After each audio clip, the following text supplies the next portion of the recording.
শিল্পাঞ্চল ভালুকার হবিরবাড়ি ইউনিয়নের জমির দেয়া মৌজায় আফাজউদ্দিন, হামিজউদ্দিন, ওয়াজউদ্দিন এবং শামসুদ্দিনের 10.5 একর জমি দখলে নেওয়ার অভিযোগ উঠে জেলা পরিষদ সদস্য মোস্তফা কামাল এবং এল স্কয়ার কোম্পানির বিরুদ্ধে।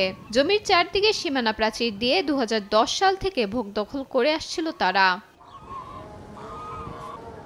ভুক্তভোগীরা আইনের আশ্রয় নিলে তাদের হয়রানির শিকার হতে হয়। ছাত্র জনতার গণঅভ্যুত্থানে হাসিনা সরকার পদত্যাগ করলে 6 আগস্ট জমিটি দখল করে নেয় জমির প্রকৃত মালিকরা। ক্ষমতার জোরে এই জায়গাটা বান্ডারি করে করছে, বলে রাখছে। আমরা যখন বাধা দিবার আছি তখন আমাদেরকে হামলা টামলা দেয়, আমার 3 বার জেল খাটাইছে। তারপরে আমাদেরকে অহন পর্যন্ত মনে করেন যে তারা হুমকি দিয়ে আছে। আওয়ামী লীগের ক্ষমতাটা আঙ্গর সম্পদটা দখল হইয়া খাইতাছে। যখন আওয়ামী লীগ কখনে দেশেতে গেছে তখন আঙ্গর সম্পদ আমরা উদ্ধার হইয়া লইছি। শুধু এই জমি নয়, আওয়ামী লীগের প্রভাব খাটিয়ে অনেকের জমি দখল নিয়ে সম্পদের পাহাড় গড়েছেন মোস্তফা কামাল। যখন আওয়ামী লীগ সরকার ক্ষমতা চাইছে তখন এই জমিটা মোস্তফা হচ্ছে বড় নেতা, ক্ষমতাটা এই জমিটা আমাদের চিনে নিয়ে গেছে। মোস্তফা কামাল মেম্বার এবং এল স্কয়ার ফ্যাক্টরি আওয়ামী লীগ ক্ষমতা থাকাকালীন বুক দখল করে খাইছে, যার কারণে আমরা কখনো এখানে আসতে পারতাম না। এখানে আমাদেরকে আসলে অনেক হুমকি তুমকি দিত, এই থাকতে পারবো না, এলাকায় থাকতে পারবো না, দেশে থাকতে পারবো না, এরকম হুমকি তুমকি দিত।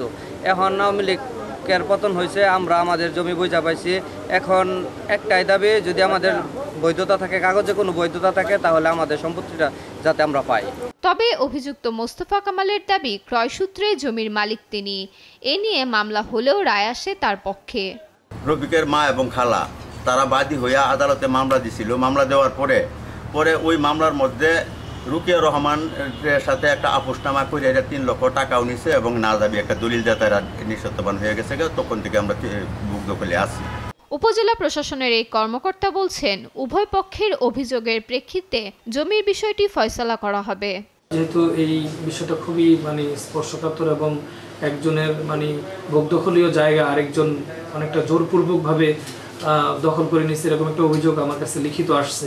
তো সেই প্রেক্ষিতে আমি একটা যাদের বিরুদ্ধে অভিযোগ করা হয়েছে তাদেরকে শুনানির জন্য আমরা একটা নোটিশ দিয়েছি। শুনানির মাধ্যমে আমরা আসলে বুঝতে পারবো যে আসলে অভিযোগের সত্যতা কোথায় বা যাদের বিরুদ্ধে অভিযোগ করা হচ্ছে তারা আদৌ দখলের সাথে জড়িত কিনা। কোনো প্রভাবশালীর প্রভাবে নয়, কাগজপত্রের ভিত্তিতে প্রকৃত মালিককে জমি বুঝিয়ে দেওয়ার দাবি সাধারণ মানুষের। নিউজ ডেস্ক, দেশ টিভি।